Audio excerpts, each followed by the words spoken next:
I can 100% blanket court mushrooms like that. I got it. I felt it here. You know, like, ugh.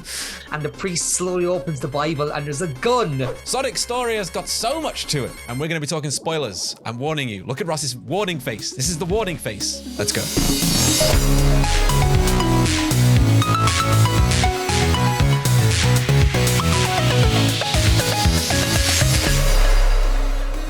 Okay, welcome back, guys. We're back to talk full spoilers about Sonic. It's a huge film. So much happens, Ross. What did you think of the opening? How it started? Talk me through it. What did you think? So,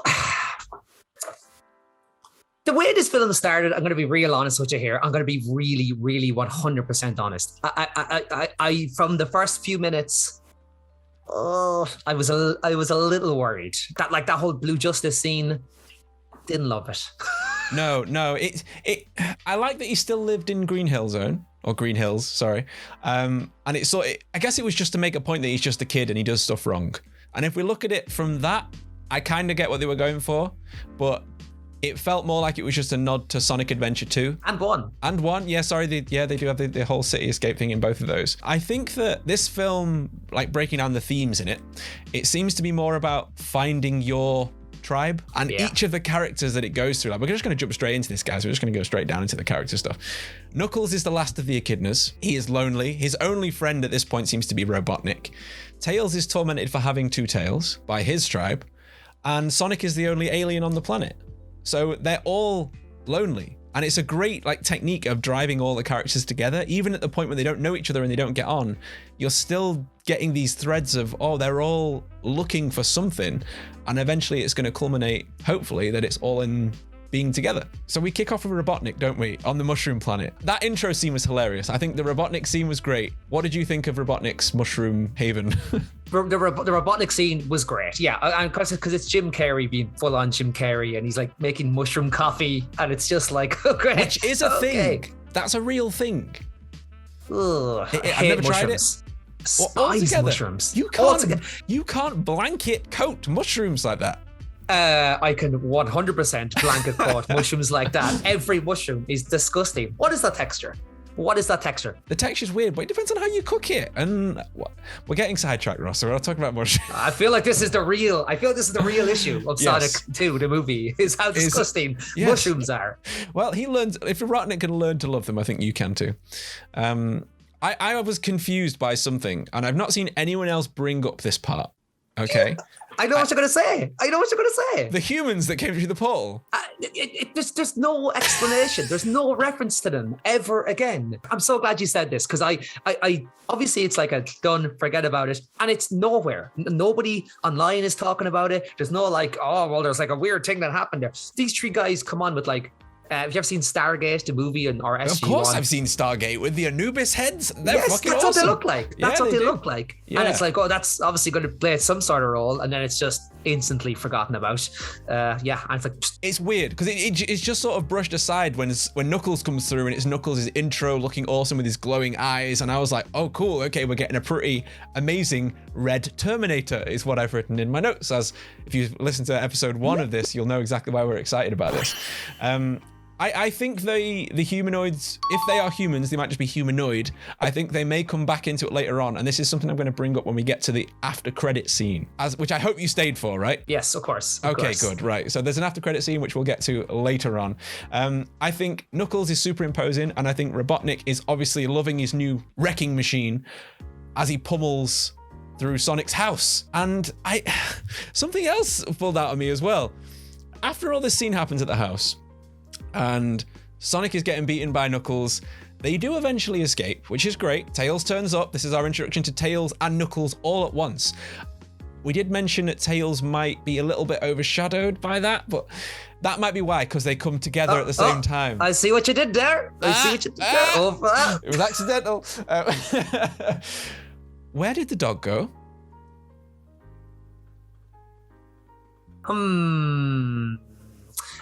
Just to cast that out there. Look, I was already by that stage. I was too bamboozled by the fact that Sonic had made a Jean-Ralphio from Parks and Rec reference. That any actual story things after that just made no difference to me. What did he say? So, have you watched Parks and Rec? I haven't. No, that's I think why the reference is gone. So I didn't understand that reference. Well, I'll tell you, Parks and Rec is one of the greatest TV shows ever made. And Ben Schwartz, the voice of Sonic, plays easily the best character in the entire show, called John Ralphio. Now, he's only in very few episodes, but he has like a catchphrase of sorts that when he comes up to people, everybody hates him. He's this really annoying guy. And he comes up and he says, "It's the worst." And Sonic says that in the film and does the hand thing and everything. So I was just, after that, I mean, to be honest, anything could have happened in this film after that. And I'm like... Yeah, and that was... You were sold. You were absolutely sold in it. So to answer your question, I have no idea what happened to the dog. Yeah, it doesn't even matter in this universe anymore. Yeah, I was baffled, and I didn't notice that until I saw someone else mention it. And they made this big thing about the dog being part of the family in the first one. And then it just disappeared, and it's never mentioned again. But you see... You've hit on something that is very key there. And the 2 points you've just made further this argument, right? So the first part of the movie, we both noticed, we both said we maybe weren't that into it, and we both noticed the whole, what were those humans? What was going on with those guys, right? Yeah. But the rest of the film and what was happening later was so entertaining that at the time we weren't thinking, where's that dog gone? Because we were just getting drawn along with the plot, and like Knuckles was essentially like Terminator running after the car at one point, and I was like, this is amazing, like. And he's hang gliding and everything. He glided and grabbed on. Yeah, he did. Again, a Terminator reference, hanging on the back of the police car, getting dragged down the road.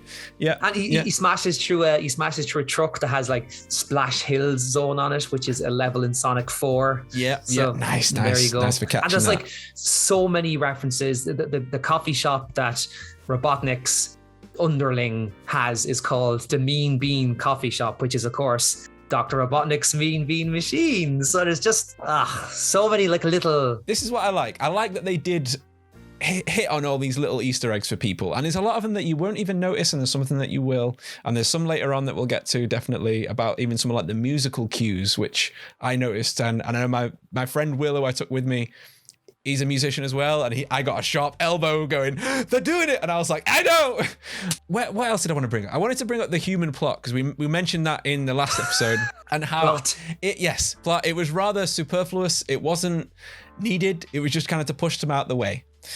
But I will say, I'll give it one piece of credit, that I did not expect all of those best men and the groom to be undercover agents working for Gunn. There is a laugh, the two people I went to see it with, three including myself, so I obviously go to see films with myself, but anyway, we all burst out laughing. There's a part where she looks at the priest, and the priest slowly opens the Bible, and there's a gun in the Bible, and I'm like, come on. But even the way like the soldiers are called Gun, which is from Sonic Adventure 2, it's like it's the Guardian Unit of Nations, which is run by Commander Walters, played by Tom Butler. I did not see that coming. And this also connects to, again, the after credit scene, which when he mentioned that, I didn't pick up on it. I didn't automatically link that, and I don't know why. But before we get to like the after credit scene and maybe some later stuff, this is the question that I wanted to pose to you, and I'm so intrigued to hear your take on this, okay? So this did something that I don't think video game movies have done so far, and I actually think this is why it's more successful. And again, I want to hear your take on this. So like, for instance, video game films have a tendency to either completely disregard all the lore entirely and do their own thing, like that crazy Mario movie with like all the Koopas with the small heads, and it's just what and Luigi's like this crazy dinosaur. Anyway, what is that? Then there's the ones that are like, we have to rigidly recreate like almost everything down to like a crazy level of that. You're like, okay, this doesn't maybe work on the big screen, so maybe don't go for the full on. So this did something that I think is so clever, and it mixed them both in a way that's like, okay, so Sonic he's in a frozen ice mountaintops, and he has to get away. So he goes down the ice caps, like that level ice cap zone from Sonic 3. And it's the very same as it. And it brings all the same things. So you're like, oh, that's like ice cap zone. And then later on, there's a maze in it, and he's going through the maze, and it's like, it's got the same, exactly. And it's got the same murals and stuff on the walls. So I think it does something very clever. That's like, it uses the lore and the levels really well, but it's not like we have to have Sonic back in his old world to adhere to this. It mixes it in a way that's very clever, that allows them to play in our world, but also be like, yo, but this is, look, it's the level, guys. Come on. You can see it's the level. Come on. So yeah, so I just wanted your take on, what do you think as a way for video game movies going forward, and even comic book movies, which again tend to do the same almost adherence to, you must have, MCU films must have exactly the plot of all these comic books, or, you know, Morbius. What is that? Anyway, so you have those kind of things, you know. So just, what do you think of that take? Do you think that's a good way going forward? Do you think I think it's a very clever way, and I think that kind of makes people get on board with it, that you're not like, well, you have to know that's Ice Cap Zone to get it. I think it's a good way to do it. And I think the way that this film worked it in really cleverly is that Sonic doesn't know it. And he's the character that we're learning the world through. So he doesn't really know where he's from. And he doesn't really know about Earth either. So blending them both through his eyes while using Knuckles and these outside characters, and obviously Tails coming in from where is Tails from? Is he from Morbius? Is it Mobius? It's Mobius, yeah. Mobius? So he lives on, and there's she voice actress is a lady. She, that's why it's she, yeah. But they actually mention the island that Tails is actually from. Tails actually says it in the movie, which I'm like, is such a deep cut reference. I'm like, there was no need for them to put that in, but they did, which I'm like, go you guys. It leaves you, I think what works is that they're leaving space for you to think about it. So it's not like, look at this and this is how it works and this is all the thing and then we're explaining it and this is this. It's more just like, oh, the island that I'm from. And it just sort of leaves it like, oh, okay, we can explore that later. Because a real conversation, like if you were to ask where I was from, I'd probably go, oh, I'm from a little town near Manchester. I'm not going to say, oh, well, actually, I'm from this little tiny hamlet, which happens to be the biggest borough in all of the UK, like, and go into about the churches. Well, can I ask why not? Because that second description sounded much better than the first. It does sound good, but it also locates me to a lot of people online, and so I'm not going to do that. It's true, yeah. I mean, it's my bedroom that I'm recording this from, so I mean, I'm very exposed. Well, I had Shart Select turn up outside of my workplace and send me a photograph stood outside my window, like. Ugh. I mean, of all people, you don't, like, of all a group especially of people, Shart Select. You don't want us outside your workplace. Oh, I don't know those guys. No, I to be honest, I love the boys. I love the boys from Shart Select. I've been to barbecues with them and everything now. I hope you know this is jest. I'm not actually being like. They're not stood offside of the camera making me say this right now. But yes, so. I think it's a good way to do it, to answer your question. I think it's a great way to explore world building in a lighter context rather than just fill in all the blanks in one go. Because they've said that they want to do a full cinematic universe for Sonic. They want to expand more, which is amazing. What did you think of the dance-off? Because obviously you mentioned about the ice section. I think all of that part in the ice temple is amazing. Looks like Fendrana drifts from Metroid Prime. See that here on screen. Everyone knows it's one of my favorite games. But yeah, I was confused by that bit. I thought I was going to really hate it, and it didn't hate it as much as I thought I did or would. Like I would say, I definitely didn't hate it. Mm-hmm. Did it slow the film down and go on a bit too long? Of course. But again, it's with that recognition that, look, it is a kid's film at heart. Yeah. I'm trying not to. It's a weird thing, and it's a weird thing because something like, and of course I always, on everything I talk about, I always reference Bumblebee. Like for some reason I will judge something like Bumblebee harsher than I'll judge this, because I think there was a definite, like a different vibe to this film that it is very much, look, it's a lot more tongue in cheek, a lot more younger audience. So if there is a dance off, you know what? And I'm like losing interest. And then when he's dancing, he does like a Sonic Adventure pose, and I'm like, okay, you got me back in now. Yeah, you got me back cool in. And, yeah. And also, it does kind of serve a story purpose, because like him and Tails are building the relationship and the rapport. Yes. And I'm like, all right, okay, look, do I love it? No. Did I hate it? Definitely not. Yes. Okay. Yeah, that's a good point. Yeah, it wasn't hateable. It was a little bit but the bit that comes right after that was a real heartfelt moment. And I think this might have been one of the moments that in part 1 that you were talking about when 100%, yeah. Yes. So Tails crawls up to the fireplace. So obviously they're in Siberia. They've traveled to try and find this this compass to find the Chaos Emeralds. This MacGuffin. Exactly. You got to find the thing, to find the thing, to find the thing. There was no need to do this, but they did it anyway. So Tails curls up by the fireplace to go to sleep, and he's took it out, that little boy. So Sonic goes over and puts a blanket on him, and it's so cute. It's like, like Sonic's caring about this kid. And then he crawls up next up behind him, doesn't he? Falls asleep too, and then Tails' tails fluff out from underneath the blanket and use that as a blanket. And I got it. I felt it here. Like, ugh.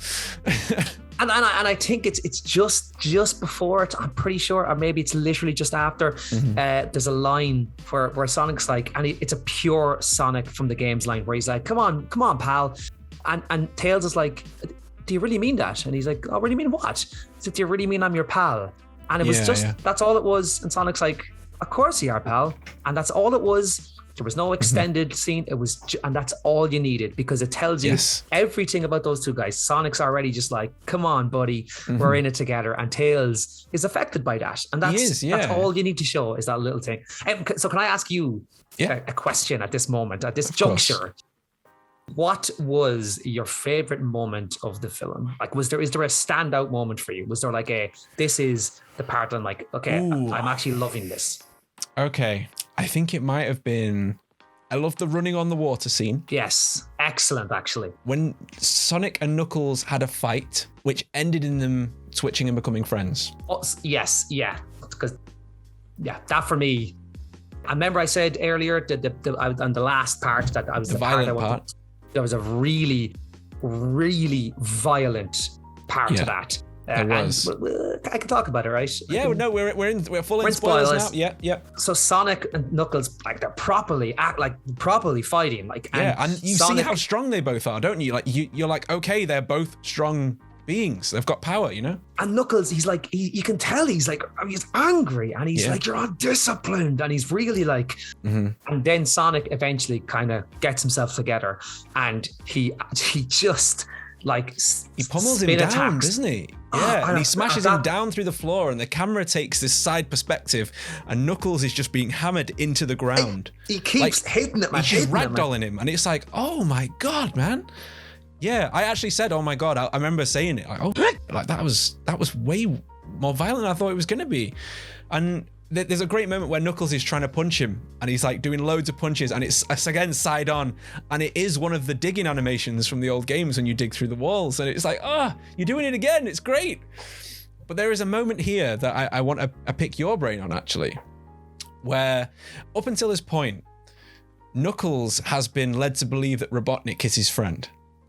And we get a really interesting scene just before this when they find the Master Emerald, where they work their way through the labyrinth zone, going through all the traps, and there's some funny little quips, and it's also where I noticed that Knuckles is wearing Timberland boots because his feet are up in the air. Same grips, just to point that out. Sponsor. So all this way, you think that Robotnik is Knuckles' friend, and it turns out that he's been using him the whole time. Obviously, us as viewers, we know this, but Knuckles finds this out. And he is actually hurt. You see that he genuinely thought this was his first friend outside of the tribe that he lost. And he's just been betrayed and left to drown underneath the water. How did you think about, what did you feel about that? There's a great moment where, as that's happening, so Sonic is going to save Knuckles, and Knuckles he tries to get out, and then you can almost see the resignation in his face. And it's like you said, the important beat of that moment is not that Knuckles is trapped. It's like you said, and I'm really glad that you felt that as well. It's like, it's almost this isn't just like a Knuckles being betrayed by some guy. This is actually, because everybody, even in the Sonic games, is always like, how does Knuckles how do you buy that Robotnik was his friend? But here it's like so cool because it explains, this is the first connection Knuckles has made with a person. And in Knuckles' head, this guy has helped him out against Sonic, and he's like teaching our customs and all this. And he even says at one point, that's what friends do. So this isn't just a betrayal for Knuckles. This is actually like a proper my friend has turned her back on me, you know, and it's really affecting. I thought I'm really glad you actually picked up on that as well, because I was like, am I reading way too much into this? No, it's relevant. And if you notice, they mirror it with Sonic and Tails. It's like Tails turning on, or it'd be more like Sonic turning on Tails, because it's his first friend. Yeah, it'd literally be the same kind of thing. And this is the moment that I mentioned where me and my friend got a music cue that we noticed. And it was when Knuckles is drowning under the water and Sonic tries to save him. And it does the music from Sonic 2 when you're running out of air, when it goes dun dun dun dun dun dun dun dun dun. And it only does it briefly. It is the smallest moment, but we got it. And I actually wish they would have made a bigger thing out of it, because Sonic actually breathes in the air bubble like in the game. Yeah. Yeah, and it literally does the music. And I wish they would have made a bigger moment, even when Sonic tries to jump, because Knuckles swims up and gets away. And you think that Sonic's just been left. And I wish they would have done it and done the blah, blah, blah, like the drown noise. And then Knuckles saves him. It's so weird, because I was actually trying to be like, are they going to do the sound? And I couldn't hear it. I'm not saying it wasn't there, because I was like, and because they showed the bubble, I'm like, they're definitely going to do that. But I feel like if they had gone full on, every single person, every single adult in cinema would have just like shuddered to themselves and like clung themselves to their hearts, like. That's the moment. That's one of the moments I really wanted Big to see, and that was one of my only little bits that I wish they would have done bigger. But it was still good. I still noticed it. It's there. It's just very subtle, and maybe it's better that it's subtle. Maybe in 40 years I'll watch this and I'll be go, I remember drowning in that purple water in Chemical Plant Zone. Oh, Chemical Plant Zone is a nightmare, to be honest. Is a nightmare.